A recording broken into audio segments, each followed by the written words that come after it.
everyone, my name is Jen and welcome to the Book Refuge and welcome to a series that I'm trying to resurrect. I had big plans for this series about a year ago, which is actually when I did the first one in this series, which was called A Deep Dive into Julia Quinn, which did not know how awesome that was going to turn out to be that I made that video. But I'll go ahead and link it in the cards if you want to check it out, where I go over, I do own every book Julia has written. And I went through each of them, talked a little bit about which characters were in it, kind of which tropes that it settled on, and then, you know, if I could remember it, how I felt about it. So I want to do that again today, as you can obviously tell by the title, and today it is for ELOISA James. ELOISA James, I have been reading almost as long as I've been reading Julia Quinn. It's a little foggier for me to remember all of her books, so I do have my laptop right here because there's about, when I was making the list, I have fond memories of a lot of them, and I can tell by my ratings how I felt when I read them. But I did read the bulk of her books about 10 years ago, and it's only the Wild series and the Desperate Duchesses by the Numbers that I've read and can remember what was going on. That just happens when you've read as many historical romances as I have. It has nothing to do with them not still being awesome, but I just don't know when I will get to reread all of them, because Julia does have 33 full-length novels and 8 novellas, including some that are mixed in with some of my favorite other authors. Like, she has a couple, one of them is like a Lady Whistledown compilation, and it has ELOISA in it as well as Julia Quinn.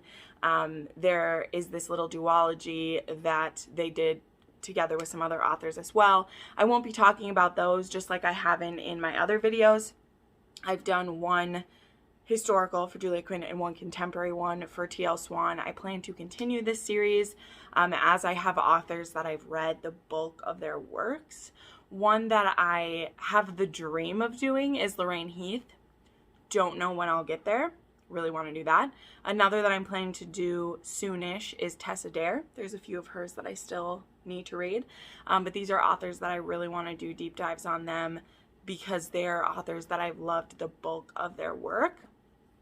And I just really want to, I don't know, just kind of brag on them. I don't know how else to say it. I mean, ELOISA James, I feel like, has gotten some good press recently because My Last Duchess just came out, which we'll get to it. And she was actually on Jess from Peace Love Books Instagram. She's such a cool lady. And so I just want to, if nothing else, I'm not going to be able to gush about every single one of these, but I'm going to tell you the main characters, and then I'll have Goodreads up and kind of give you an overview of what the plot is. But this isn't going to be super in-depth, but more of like a catalog of all of her books if you want to get them. And I actually used to own all of her books as well, but this was an author that I had to trade off some of the books when I moved multiple times, and now I've pretty much given up on all pretense of playing it cool and are purchasing all the books. So anyway, just to give you a little bit of a background of her, if you look up her her biography, you'll know that she is actually a Shakespeare professor, and she goes by, you know, this is a pen name for her. And I just really, really love her. She has I don't know what that means, from Oxford University and a PhD from Yale. And she is a Shakespeare professor, and is publishing an academic book with Oxford University Press. She currently is an associate professor and head of creative writing program at Fordham University in New York City. So she is a very well put together and wise woman, and interviews I've seen with her I just really enjoy. And it flies in the face of people saying that only unintelligent people write romance, right? Which people who read romance don't say that. But let's go ahead and get started. I'm going to pull up the first trilogy here, and we'll go from there. Excuse me. So The first trilogy by her, and this actually is a trilogy I have not read. All the other books we're going to talk about, I have read, but I didn't even know about this trilogy, and I think it's because it was published with someone different. But this was her very first books as ELOISA James, and they are the Pleasure trilogy. So it is Potent Pleasures, which I actually just found this one, so I haven't read it yet. And I think this was like a reprint of it too, because this was published in 1999, but like this one says from the author of When the Duke Returns. So I think it's, you know, because it was with a different, that it was with Dell instead of with Avon, possibly. But yeah, Potent Pleasures. This has main characters Charlotte and Alex.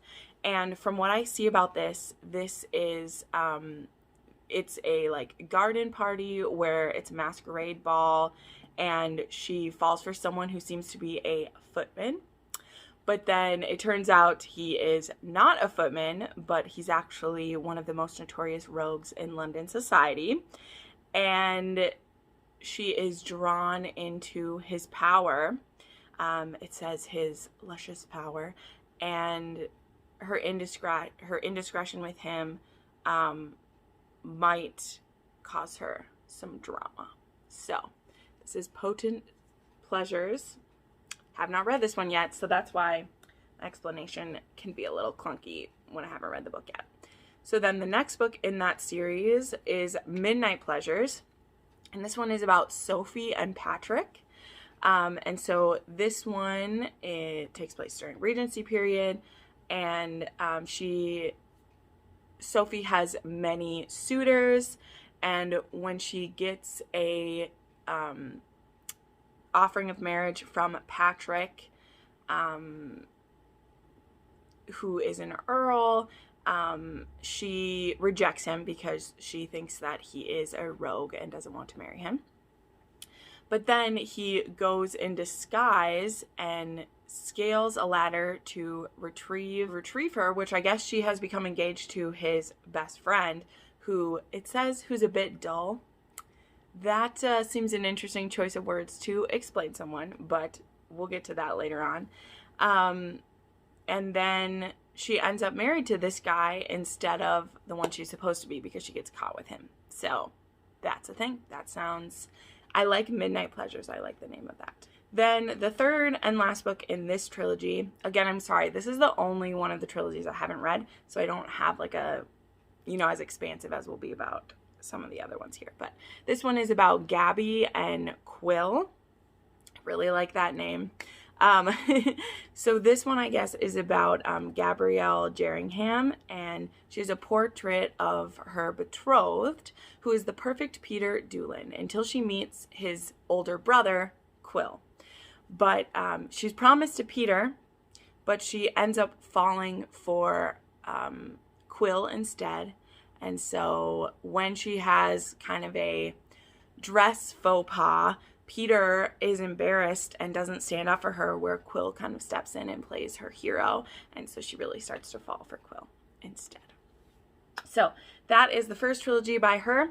Can't say 100% how I feel about that one because I haven't read it. But let's move on to a quartet that I have read, even though it's been a long time. I at least know that I've read these ones. Let's pull this one up.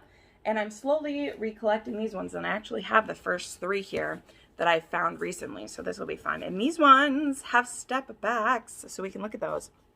So the first one, Duchess in Love, this is about Gina, who this one's actually really cool. It doesn't have a sexy one, but it has her kind of up in her room, kind of like spinning around. I really like these. It almost looks like a drawn one.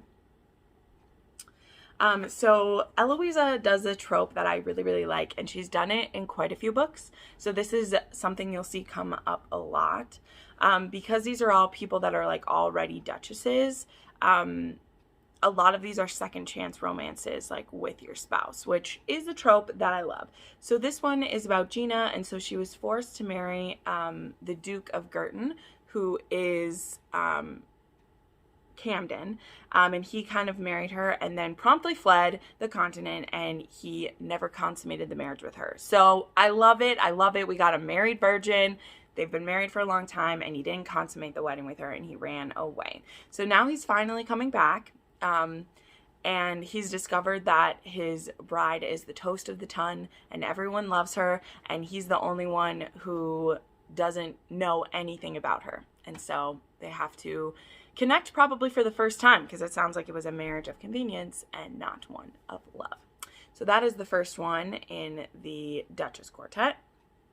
Then book 2 is Fool for Love. So that's this one. And this one also has a girl reading a letter in kind of her shift, which is kind of cool. So this one is about Henrietta and Simon. And so she is a rusticating country maiden, it says, and she's always kept her sensuous nature firmly under wraps until she meets Simon Darby. And so they exchange a few kisses on a balcony, and he writes her a love letter. Does he write the love letter? A very steamy love letter that becomes shockingly public. Everyone supposes that he has written it to her, but the truth hardly matters in the face of a scandal to come if they don't marry at once. But nothing has quite prepared Henrietta for the pure sensuality of this man. So Simon has vowed he will never turn himself into a fool over a woman. So while debutantes swoon as he disdainfully strides past the lovely ladies of the ton, he ignores them all until Henrietta. Could it be possible that he has been the foolish one all along? So that one's really cute. Then there is Wild Pursuit, and this is Beatrix and Stephen. This one has a fountain on the cover, and inside we finally have kind of a sexy one here. This one is more of a classic kind of look there. I like that it's like the fountain and then they're in front of it. It's kind of cool. So this one says this: it's whispered behind the fans of London's dowagers and in the corners of fashionable ballrooms that scandal follows willfully wild Lady Beatrix Lennox wherever she goes. 3 years before, the debutante created a sensation by being found in a compromising position. Now the ton has branded her unmarriageable. Her family has called her a vixen, and Beatrix sees no reason not to go after that and whoever she wants. And she wants Stephen Fairfax Lacy, the handsome Earl of Spade. Beatrix, with her brazen suggestions and irresistibly sensuous allure, couldn't be more different from the Earl's ideal future bride. Yet Beatrix brings out a wildness in the Earl he has tried to deny far too long. Still, he's not about to play love's game by Lady Beatrix rules. She may be used to being on top in affairs of the heart, but that will soon change. I love that it's a woman pursuing a man. That's always going to get me super excited. And then the fourth one in this quartet, which I'm still looking for this one, is Your Wicked Ways. And so this one is about Helene and Rhys. So this one is Helene, the Countess of Godwin, knows there's nothing more unbearably tedious than a virtuous woman. After all, she's been one for 10 long years, while her scoundrel of a husband lives with strumpets and causes scandal after scandal. So she decides it's time for a change. She styles her hair in the newest daring mode, puts on a shockingly transparent gown, and goes to a ball like Cinderella, hoping to find a Prince Charming to sweep her off her feet and into his bed. But instead of a prince, she finds her own volatile, infuriatingly handsome husband, Rhys, the Earl of Godwin. They'd eloped to Gretna Green in a fiery passion, but passion can sometimes burn too hot to last. But now, Rhys makes her a brazen offer, and Helene decides to become his wife again, but not in name only this time. No, this time she decides to be very, very wicked indeed. And again, I love this trope. I love the pursue your husband. In this case, she's like, I'm not even pursuing my husband. I just want something, and I'm going to go get it. So, absolutely love that. So then we're on to the Essex Sisters, which this is a series that I so regret giving this series away, because this was the first series by her. I don't know if it's the first ones I read, but it's the first one that, like, I loved these four sisters. And if you have been around a while with me, you know the kinds of historical romances I read. you know that I really like families, okay? You know, the Bridgertons, the Hathaways, or girl gangs like the Wallflowers. So this series really speaks to me. So this one is about 4 sisters who are kind of down and out. They do have a guardian, who we will see more of in a minute. But the first one is Much Ado About You, and this one is about Tess and Lucius. And so this one says this: when you're the oldest daughter, you don't get to have any fun. Witty, orphaned Tess Essex faces her duty: marry well and marry quickly, so she can arrange matches for her 3 sisters, Annabelle, Imogen, and Josie. Oh, I love it. After all, right now, they're under the rather awkward guardianship of the perpetually tipsy Duke of Holbrook. But just when she begins to think that all might end well, one of her sisters bolts with a horse-mad young lord, and her own fiancé just plain runs away, which leaves Tess contemplating marriage to the sort of man she wishes to avoid. One of London's most infamous rakes, Lucius Felton, is a rogue whose own mother considers him irredeemable. He's delicious, Annabelle points out, and he's rich, Josie notes. Although Tess finally consents to marry him, it may be for the worst reason of all. Absurd as she knows it to be, she may have fallen in love with him. I love it. I love it so much. So then the next book is Kiss Me Annabelle, which I just love the title. And that one I do have, Kiss Me Annabelle. And there is, look at that, in like wheat fields. It's hard to stop at just a kiss. Oh yes, don't we know it? So here we go. The rules of marriage according to Miss Annabelle Essex. A husband must be rich. Make that very rich. She's had enough of leaky roofs and thread-worn clothing. English. London is the center of the civilized world, and Annabelle has a passion for silk and hot water. Amiable. Good-looking would be nice, but not necessary. Same for intelligence. Isn't she lucky she's found just the man, and her chosen spouse is nothing like the impoverished Scottish Earl of Ardmore, who has nothing but his gorgeous eyes, his brain, and his kisses to recommend him. So what cruel twist of fate put her in a carriage on her way to Scotland, with just the impoverished Earl and all the world thinking they're man and wife, sleeping in the same bed, not to mention the game of words started by the Earl, in which the prize is a kiss, and the forfeit, well, they're almost married after all. So I love this. This is a forced proximity. This is a kind of like not forced marriage, but a thing. It's also Scottish. There is a lot to love about Kiss Me Annabelle, and I really want to reread the Essex Sisters series, like, really bad. So then the third one is Taming of the Duke. And guys, this one I distinctly, like, remember this one. So here we go. Imogen, Lady Matlin, has decided to dance on the wild side. After all, she's in the delicious position of being able to take a lover, a discreet male who knows just when to leave in the morning. But Lady Matlin is still under the watchful eye of her former guardian, the wildly untamed Rafe, the Duke of Holbrook. He believes she is still in need of a watchdog. So there's that guardian. He's come back around again. She laughs at the idea that someone so insufferably lazy and devoted to drink can demand that she behave with propriety. It's Rafe's long-lost brother, a man who looks precisely like the Duke, but with none of his degenerate edge, who interests Imogen. To Imogen, he's the Shadow Duke, the man who really should hold the title. But when Imogen agrees to accompany Gabe to a masquerade, who mask's eyes watch her with the intense look of desire, who exactly is she dancing with? The Duke or the Shadow Duke? Rafe or Gabe? So good. Love it. Love it. And then the fourth one is about Josie, and this one is called Pleasure for Pleasure. It has a very scandalous front cover. This is the front cover of this book. I can't remember what the step back looks like. I still need to get my hands on it. So, this one says, fueled by the knowledge that notoriety is better than failure, witty and unconventional Josie does what no proper young lady should. She challenges fate. She discards her corset and flirts outrageously. She attends the horse races and allows an arrogant rakehell to whisk her behind the stables for a surreptitious kiss and is caught. She doesn't want to marry the young hellion, and who's to help? Her chaperone keeps disappearing for mysterious appointments, her guardian is on his wedding trip, and his friend, the Earl of Maine, is too busy staring into the eyes of his exquisite French fiancé. Can a marriage forced by stuffy convention and unwilling desire become the match of the season? So, the couple in this one is Josie and Maine.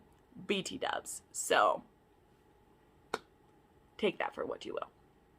All right, now we're on to the Desperate Duchesses. Okay. And there's Desperate Duchesses Part 1 and Part 2. So the first one of these is Desperate Duchesses, which I don't own that one right now. And this one is about Roberta and Damon. I love a guy named Damon. I very rarely have a problem with someone named Damon. So this one says, a Marquis's sheltered only daughter, Lady Roberta St. Giles, falls in love with a man she glimpsed across a crowded ballroom, a duke, a game player of consummate skill, a notorious rakehell who shows no interest in marriage until he lays eyes on Roberta. Yet the Earl of Griffin knows too well that the price required to gain a coronet is often too high. Damon Reeve, the Earl, is determined to protect the exquisite Roberta from chasing after the wrong destiny. Can Damon entice her into a high-stakes game of his own, even if his heart is likely to be lost in the venture? Love it. Book 2 is An Affair Before Christmas. And so, you know, this might be a good time to read this one. It is a full-length novel. Sometimes I feel like books that have like Christmas or a holiday in the title end up being novellas, but this one is full-length. So this one is about Poppy and Fletcher. So this one is this. One spectacular Christmas, Lady Perdita Selby, known to her friends and family as Poppy, met the man she thought she would love forever. The devilishly handsome, attractive Duke of Fletcher was the perfect match for the innocent, breathtakingly beautiful young Englishwoman, and theirs was the most romantic wedding she had ever seen. 4 years later, Poppy and the Duke have become the toast of the ton, and behind closed doors, the spark of their love affair has burned out. Unwilling to lose the woman he still lusts after, the Duke is determined to win back his beguiling bride's delectable affections and surpass the heady days of first love with a truly sinful seduction. Again, I love when someone seduces their spouse that they currently possess. It makes me so happy. Then we have Duchess by Night, and this is about Harriet and Lord Strange. So, a mischievous charade. Harriet, Duchess of Barrow, is tired of her title and her responsibilities that come along with it. Enough with proper tea parties and elegant balls. What Harriet really wants is to attend an outrageous soiree where she can unleash her wildest whims and desires. But to attend such an event, especially if the event in question is Lord Justinian Strange's rollicking fete, filled with noble rogues and rotters, risque ladies and illicit lovers, would be certain scandal. That's why she must disguise herself. Looking forward to a night of uninhibited pleasure, Lord Strange is shocked to discover that beneath the clothes of a no-good rake is the most beautiful woman in the room. Why is the woman like her risking her reputation at his notorious affair? And can he possibly entice her to stay forever? It's awesome. And now we get to one of my favorites. Actually, I have 2 copies of this one because I found a hardcover at a thrift store for like $1. But I also have this one, which has the step back on it. So this is When the Duke Returns. Oh, yeah. Look at that. He'll never leave again. There is fireworks happening. And her gown has, like, jewels on it. She's amazing. I love this one. I love this one. So this one is about Izzy and Simeon. First off, I love that his name is Simeon. I love Bible names, not to be weird, but they excite me. So this one is great. This one is about the Duchess of Causeway. She yearns for the man she's never met, her husband. Married by proxy as a child, Lady Isidore has spent years fending off lecherous men in every European court while waiting to meet her husband. She's determined to accept him, no matter how unattractive the Duke turns out to be. When she finally lures Simeon German back to London, his dark handsomeness puts Isidore's worst fears to rest. Until disaster strikes, the Duke demands an annulment. Forsaking his adventuresome past, Simeon has returned to London, ready to embrace the life of a proper duke, only to find that his supposed wife is too ravishing, too headstrong, and too sensual to be the docile duchess he has in mind. But Isidore will not give up her claim to the title, or him, without a fight. She will do whatever it takes to capture Simeon's heart, even if it means sacrificing her virtue. After all, a consummated marriage cannot be annulled. Yet in forcing Simeon into a delicious surrender, will Isidore risk not only her dignity, but her heart. Guys, I love this book. So I love this one. I wrote notes on it. I read this one in 2013 is how far ago I read it. I was really excited for this because I believe that there's a build up to it in the previous books, and we hear about Izzy just like waiting for her husband to come back, and she's heard all these rumors that he's like ugly and that's why he stayed away, and actually he is a hunk of burning love, and he actually like exercises. Like I remember there being scenes of him like he's a runner, like he goes running to stay fit, and so he's one of those few dukes where you're like, this dude must actually be super sexy. And yeah, I love him. This is also the case of it's double virgins, which I've only read a couple. I had just had someone ask me the other day because Do You Want to Start a Scandal is like one of the few books that has double virgins in it. So what makes Simeon so sexy too is that though he was also married by proxy, he never cheated on his wife, even though he's never been with her or had sex either or any of those things. But he does come back with like a lot of erotic knowledge because he's been to some really interesting places. So I wanted to point this one out as one that I love, and it's one that I want to reread soon. That's why I bought a hard copy of it, because even though I don't remember every single detail of it, I really want to listen to this one on audio. Simeon, I remember just like melting everything because he was amazing. So let's move along. We will go to This Duchess of Mine. Okay, and this one is Gemma and Elijah. So no man can resist Gemma's sensuous allure except her own husband. Wedding bells celebrating the arranged marriage between the lovely Duchess of Beaumont and her staid imperturbable. Come on, really? That word is confusing. Duke had scarcely fallen silent when a shocking discovery sent Gemma running from the ducal mansion. For the next 9 years, she cavorted abroad, creating one delicious scandal after another, if one believes the rumors.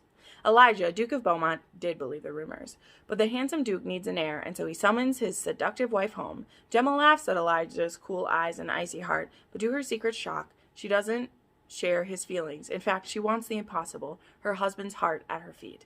But what manner of seduction will make a man fall desperately in love with his own wife? It's in like italics, so I had to add some sass to it. Love it, love it. All these are married people, and I'm just here for it. So, A Duke of Her Own is the next one. This one I have. This one, look at the back of this dress. Holy crap. We got to step back. Just look at that. I love when there's like leg and like we're on a balcony. Oh, I love it. God, love it. I love it so much. So this one says, a duke must choose wisely. Leopold Daughtry, notorious Duke of Yay! Yay! Oh, I'll tell you why I said yay in a second. I love this guy. He must wed quickly and nobly, and his choices, alas, are few. The Duke of Montague's daughter, Eleanor, is exquisitely beautiful and fiercely intelligent. Villiers betrothed himself to her without further ado. After all, no other woman really qualifies. Lisette, the outspoken daughter of the Duke of Gilner, cares nothing for clothing or decorum. She's engaged to another man and doesn't give a fig for status or title. Half the ton believes Lisette mad, and Villiers is inclined to agree. Torn between logic and passion, between intelligence and imagination, Villiers finds himself drawn to the very edge of impropriety. But it is not until he is in a duel to the death, fighting for the reputation of the woman he loves, that Villiers finally realizes that the greatest risk may not be in the dueling field, but in the bedroom and the heart. So, straight up, one thing I'll say about Villiers, he has a lot of bastard children. And we get to meet one of those bastards in a book I'm about to talk about. And I love him. He is wonderful. But he definitely did sow his wild oats. But the thing about him that is great is that he eventually like rounds them all up and like takes care of them. And I like that. But also, come on, dude. It's not a great move.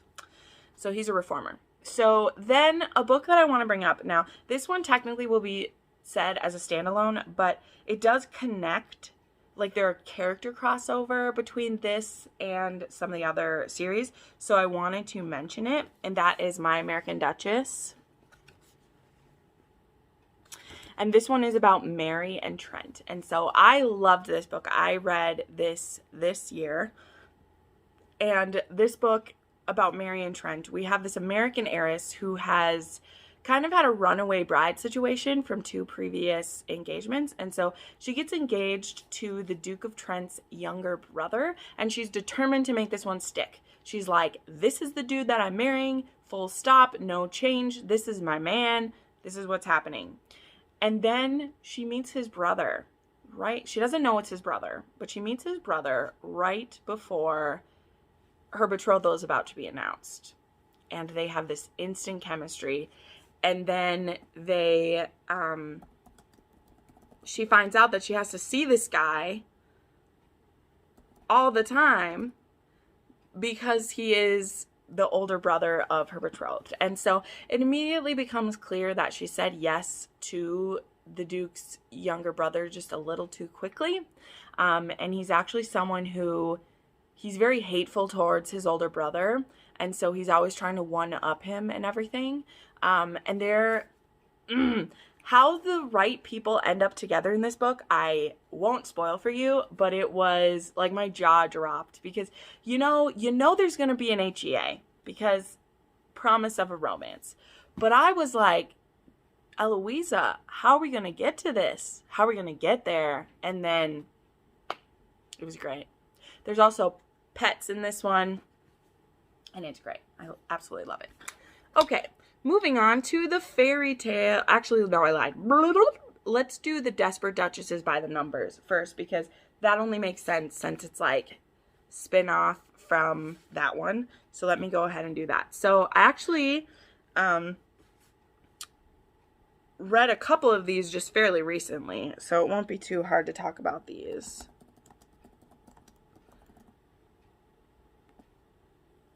And the reason I got so excited about VA is because we have this book, 3 Weeks with Lady X, which is about VA's son, one of his bastard sons, Thorn Daughtry. And so here is the tale for this one. This is great. Having made a fortune, Thorn Daughtry, the powerful bastard son of a duke, which is the Duke of VA, decides that he needs a wife. Better to marry a lady, But to marry a lady, Thorn must acquire a gleaming, civilized facade, which is the specialty of Lady Zenobia, India. Exquisite, headstrong, and independent, India vows to make Thorn marriageable in just 3 weeks. But neither Thorn nor India anticipate the forbidden passion that explodes between them. Thorn will stop at nothing to make India his. Failure is not an option, but there is only one thing that will make India his, the one thing Thorn can't afford to lose, his fierce and flawless heart. So this book was great. I read it only at the beginning of November. So it's one of the books that was pushing me to make this video because I needed to finish 2 more books before I did it because I wasn't too worried about rereading her first trilogy. But this one was great. This one has a bunch of letters written back and forth, but it's not like it's a letter writing romance. She's at his house getting it into tip-top shape so that he can have a debut ball and kind of win the hand of this woman he's pursuing. And so he's in London and she's at his estate and they're like writing notes back and forth to each other and they get super flirty and they were really fun. So I really loved this couple. They're so cute and yeah, I just adored them. And we do get to see the Duke of VA and his wife in this one because their families are actually friends. And so that's why Thorn ends up hiring her to do that job. So then the next one in this series is 4 Nights with the Duke, which I also just read recently. And this one is about the Duke of Pindar, who we actually meet in this one. He's actually pursuing India himself. Like he's wants to marry her because Thorn is supposed to be marrying somebody else. But then at the beginning of this book, we get Amelia Gwendolyn Carrington, who was kind of in love with him. And with the Duke of Pindar.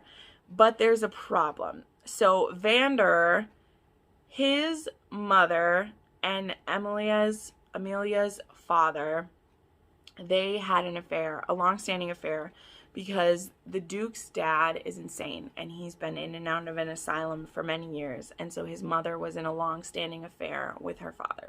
And when they both die, kind of together, she has reasons that she needs a husband for a short amount of time. Like, she needs a husband, she needs his name, and then she plans to annul the marriage.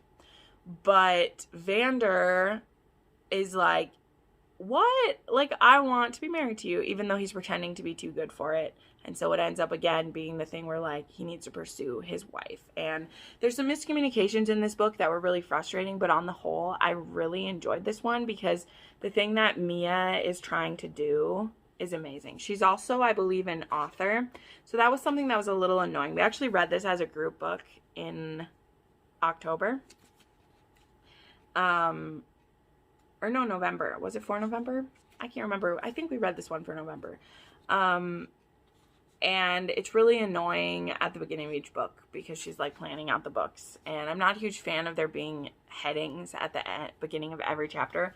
And that is something that Eloisa does a lot. So you just kind of got to get used to it if you want to go on with it. But all right, so the last one in the Desperate Duchesses by the Numbers, currently, I don't know if she plans to write more of these, is 7 Minutes in Heaven.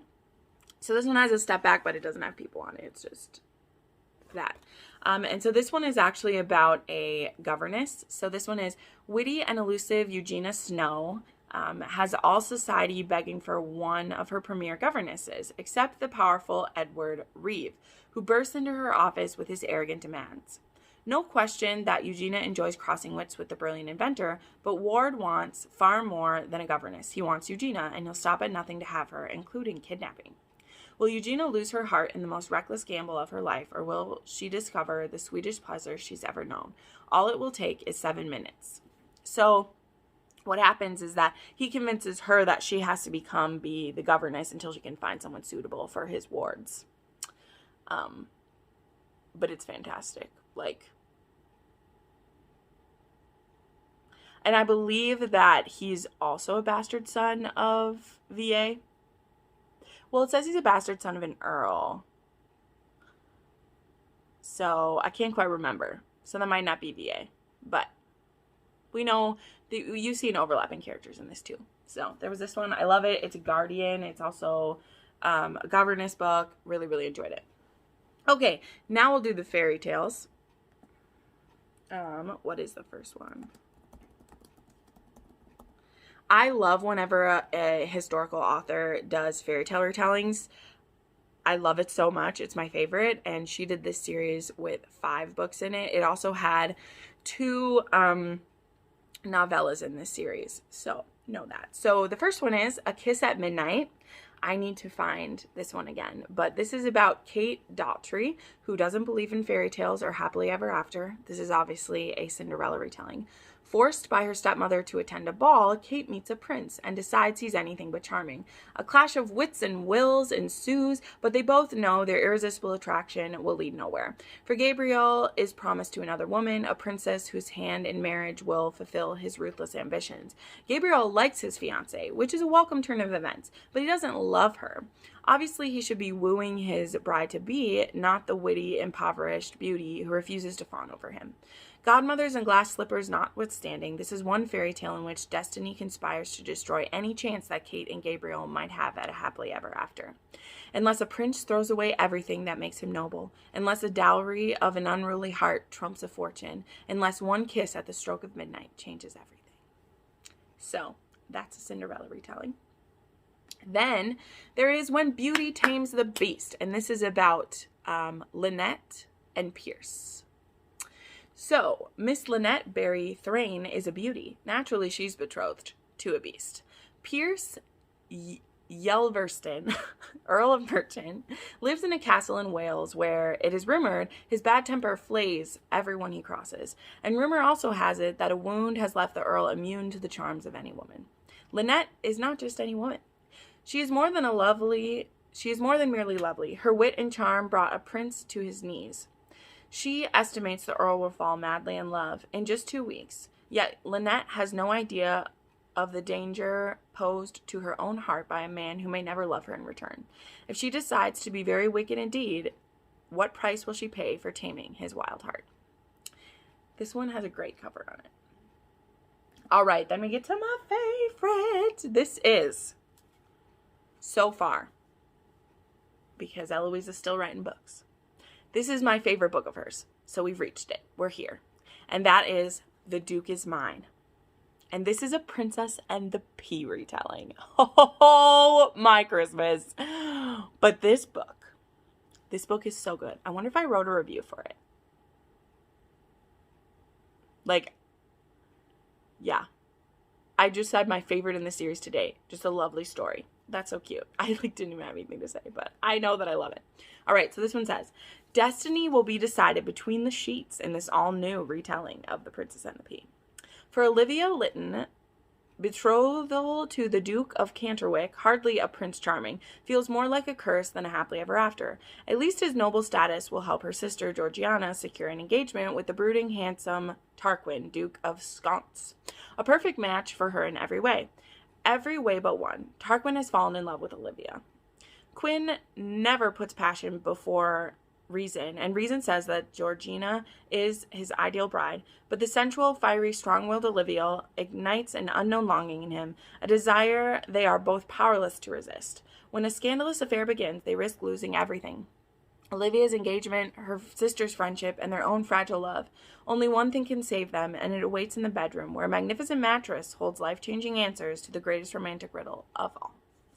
So, a couple things about this book that make it my favorite. Number one, the Duke that she is engaged to, he neurodivergent is what I would say. He has lower faculties than others. Not just neurodivergent, like he does have some mental handicaps. And he has a father who is just cruel and not great. Like he's not great. And again, like I need to reread this. Like I'm saying this is my favorite. But this book came out in 2011. I read it in like 2013. 2013 is when I was reading all of these books. So there's that. But I remember that I cried for this guy. Like I cried for this guy. And I loved their love story, and I loved how they still wanted to respect this man, even though it's very clear to everyone that marriage to this guy would be like Olivia having sex with someone whose mental capabilities is at like a 12-year-old, right? So it's interesting to see how it was handled. Again, I want to reread this to remind myself if it is as good as I remember, but I remember just being like wowed by this story. So, and it's a Princess and the Pea retelling. Like, do better than that. Like, come on. It's amazing. All right, let's keep going.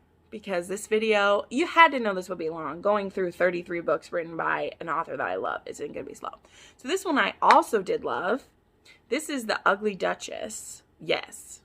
This one I also liked. Gave this one 5 stars too. So, this one is about Theodora Saxby. This one has a good step back. I remember that, but I don't have this one anymore. So Theodora Saxby is the last woman anyone expects the gorgeous James Ryburn, heir to the Duchy of Ashbrook, I can't talk anymore, to marry. I need a drink. There we go. But after a romantic proposal before the prince himself, even practical Theo finds herself convinced of her soon-to-be duke's passion. Still, the tabloids give the marriage 6 months. Theo would have given it a lifetime until she discovers that James desired not her heart, and certainly not her countenance, but her dowry. Society was shocked by their wedding. It's scandalized by their separation. Now James faces the battle of a lifetime, convincing Theo that he loved the duckling who blossomed into the swan. And Theo will quickly find that for a man with the soul of a pirate, all's fair in love or war. So this one reminds me a little bit of Romancing Mr. Bridgerton. And I remember that I remember like crying during this one too, because she already felt so bad about herself, and to have this handsome man marry her and then to have him run away. And then she grows into herself. Like, you change from, I think she's like 18 when she get married, to however many years she has blossomed into a woman, and she's able to take care of herself and these things. And then to have him come back, and of course she's beautiful. And to then have him be like, oh, you're beautiful, when it's like, but you didn't say it before. So can I believe you now? You know, it's difficult. But yeah, I need to reread this whole series.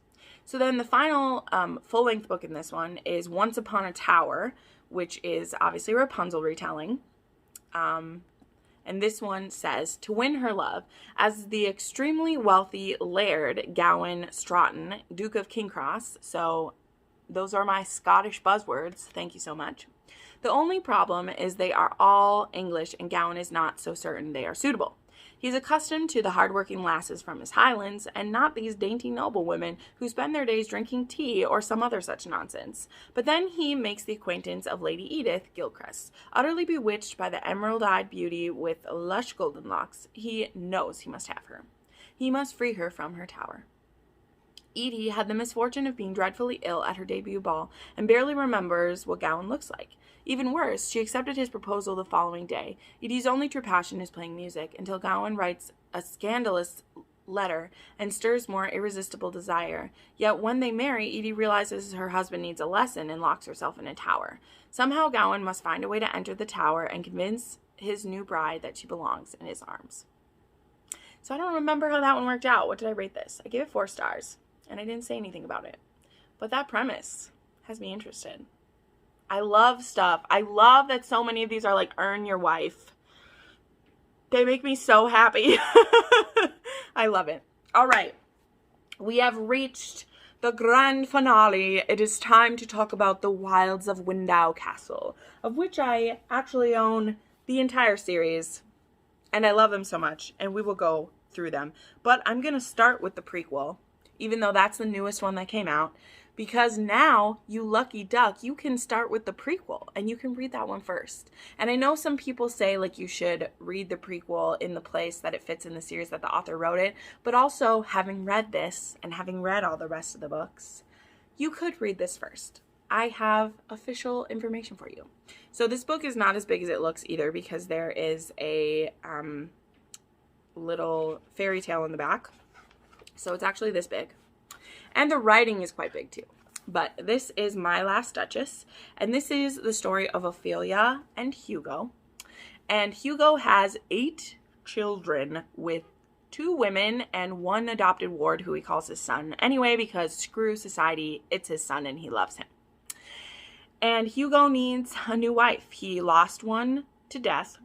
He lost one to a French fop or whatever. Is he Italian? He might have been Italian. I have no idea.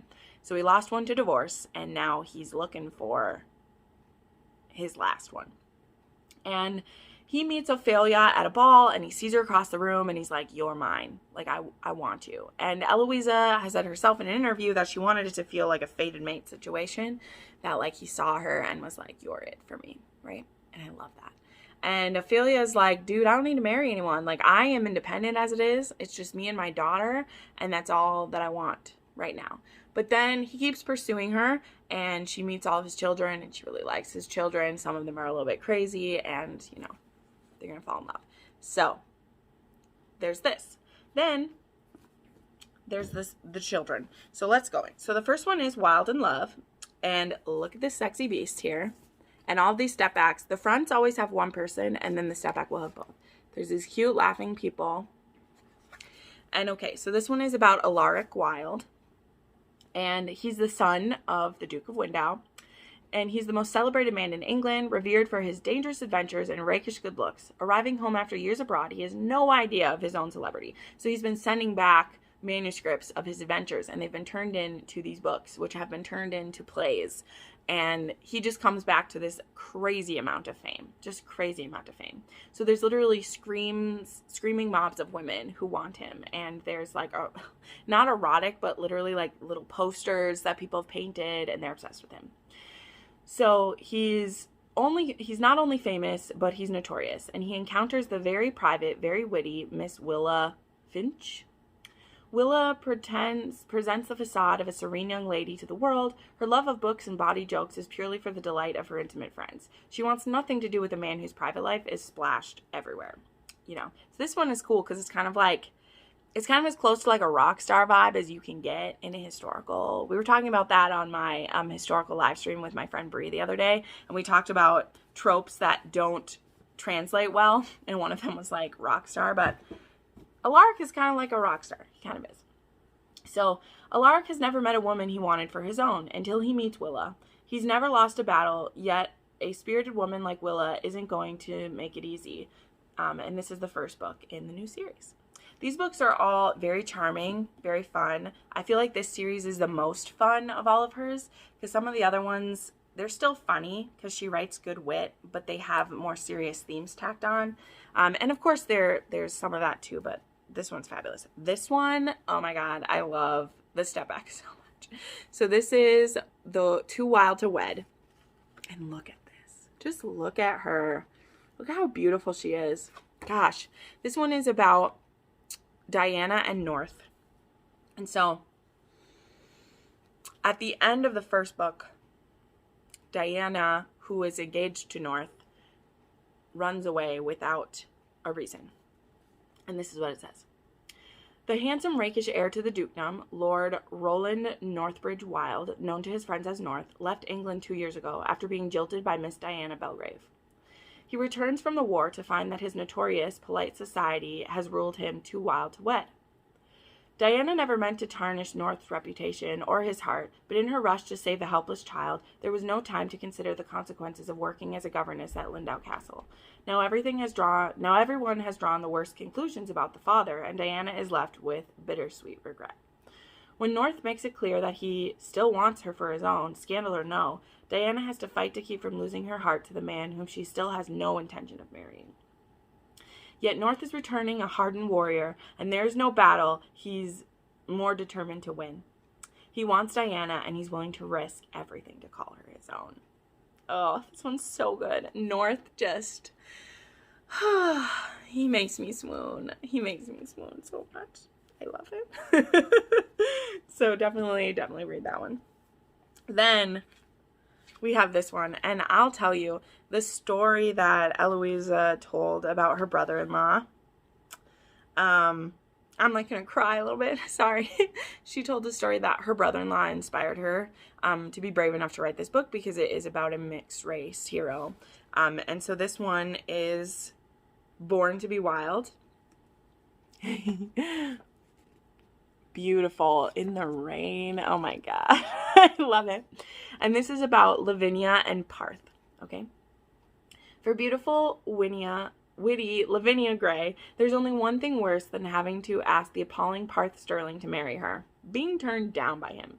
Now the richest bachelor in England, Parth is not about to marry a woman as reckless and fashion-obsessed as Lavinia. He's chosen a far more suitable bride, but when he learns of Lavinia's desperate circumstances, he offers to find her a husband. Even better, he'll find her a prince. As usual, there's no problem Parth can't fix, but the more time he spends with the beguiling Lavinia, the more he finds himself wondering, why does this woman who's completely wrong feel so right in his arms? So I love this. So Parth is actually the ward. Parth has been adopted by North. He's been adopted by North as a brother, but he's been adopted by Hugo as a son. And something that's very powerful in My Last Duchess is hearing how, like, there's some people that, like, disparage Parth because he's not a full-blooded wild. And that's why I love that this is called Born to be Wild, because Hugo is like, he's my son. Stop calling him my ward or whatever. He's my son. And that made Hugo so swoony in his book, and definitely all of the kids see him as a brother, and it's amazing. So then we have Betsy and Jeremy, and we have Say No to the Duke. This one is adorable. I love this one so much. This one's so cute. So this one, Betsy, she is getting betrothed to a duke. and she wants to have a little bit of fun before that happens, so she wants to have some adventure. I'm telling this one from memory because I really liked this. And she wants someone to take her out on a night on the town dressed as a man so that she can see all the fun stuff. I love this trope. I love girl goes undercover so she can experience life. It brings me a lot of joy. So she does a wager with Lord Jeremy Roden to get him to do this for her. And then Jeremy, he's been a family friend too, so there's a lot of like sexual tension that way. And recently he's been keeping himself away from her because he knows that he's attracted to her, and she's getting engaged to this other guy. And he's not a bad guy. Like the Duke that she's engaged to, he's a good dude. But Jeremy's trying to convince her to say no to the Duke. It's great. And then there is Say Yes to the Duke and this is Viola and Lucas. This one, not my favorite step back because I'm not like, I don't know, I'm just not a huge fan. But the front of this one, like her dress and the purple, and it's just beautiful to look at. It's beautiful. So this one is Miss Viola Astley. So Viola is the only child of Ophelia. So she is not a blah, blah, blah. My brain just went, meh. She is not a wild. She's not a wild. But again, the same as like Parth, she is just as loved and just as cherished and will have just as big a dowry as any of his children. She's the same age as some of his girls. And again, you get to see how just like sweet he is with her when Hugo is like courting her mother and is like, I just love all the children. Let's wrap the children up in our love. Let's do it. So, Viola Astley, she's very shy, and so she's horrified by the mere idea of dancing with a stranger, and her debut in London feels like a nightmare. She is overjoyed to meet a handsome, quiet vicar with no interest in polite society, but just when she catches his attention, her reputation is compromised by a duke. Oh no! Devon Lucas Augustus Estland, Duke of Winter, will stop at nothing to marry Viola, including marrying a woman whom he believes to be in love with another man. A vicar, no less. Devon knows he's no saint, but he's used to conquest, and he's determined to win Viola's heart. Viola has already said yes to his proposal, but now he wants her unruly heart, and he won't accept no for an answer. This one was really good. The one thing I remember that I didn't quite give this a 5-star, or maybe I gave it a 5-star, but I talked about it, is that it does feel like once she loves him, that her anxiety and like trouble just like goes away. And I remember thinking that like, I feel like we should have had to work through this just a little bit more because it wasn't just Devon that was giving her anxiety and making her shy, but I still love it. Absolutely love it. And so, as I did with Julia Quinn, let me talk about the most upcoming book of hers. So, My Last Duchess just came out, but book 6 in the official series is set to come out March 30th of the upcoming year. And this one is going to be about Lady Joan Wilde, who, when you read the prequel, she's the one that like causes the most trouble for Hugo, and I just love it. So this one says this. Here we go. ELOISA James returns with the next wild child who runs and joins a theater troupe and the Duke who tries to save her reputation. So he wants a prim and proper duchess, not the wildest of the wilds, already notorious for the golden hair that proves her mother's infidelity. Lady Joan can't seem to avoid scandal, but her latest escapade may finally ruin her. She's determined to perform the role of a prince, in breeches, naturally. She has the perfect model for an aristocratic male in mind, Thaddeus Escrane Shaw, Viscount Greywick, a man who scorned the very idea of marrying her. Not that Joan would want such a dubious honor, of course. For years, Thaddeus has avoided the one Wilde who shakes his composure, but he's horrified when he grasps the danger Joan's putting herself in. Staring into her defiant eyes, he makes the grim vow that he'll keep her safe. He strikes a bargain. After one performance, the lady must return to her father's castle and marry one of the 3 gentlemen whom he deems acceptable, not including him, of course. So, Julia said in this one that there's some funny scenes of it being really obvious that she's like, that Joan is taking on his character on the stage. So it should be interesting. All right, well, this video is pushing an hour right now, so I think I will bow out at this point, but that is every full-length novel by ELOISA JAMES currently, as of this day. I highly recommend her to you. There's a book for everyone. I hope you enjoyed the synopses of this. I hope you add which of these you want to your TBR and we'll give them a try. Some highlights for me, just to reiterate, are definitely My American Duchess. Really loved this. The Duke is Mine. Really love this. As well as When the Duke Returns. Obviously, too, I love the entire Wild series. As I said, swoony man in North. Really, really like him. So those are the ones I would maybe like point out as my favorites. But definitely give them all a try. The fairy tale series is super good. So there you go. Thank you so much for watching this. I hope this was helpful to you. Let me know which other authors you'd like me to do this for. It's a little bit difficult for me to like promise to do it with anyone because I really want to have read most of their books. But let me know who you would like to see it from and I'd be happy to consider it. Thank you so much for watching this video. If you'd like to look into becoming a channel member, you would get early access to a lot of the videos as well as access to a members only live stream that I do once a month. And yeah, you can hang out with me whenever you want down below in the Discord, and I will see you in the next video. Bye.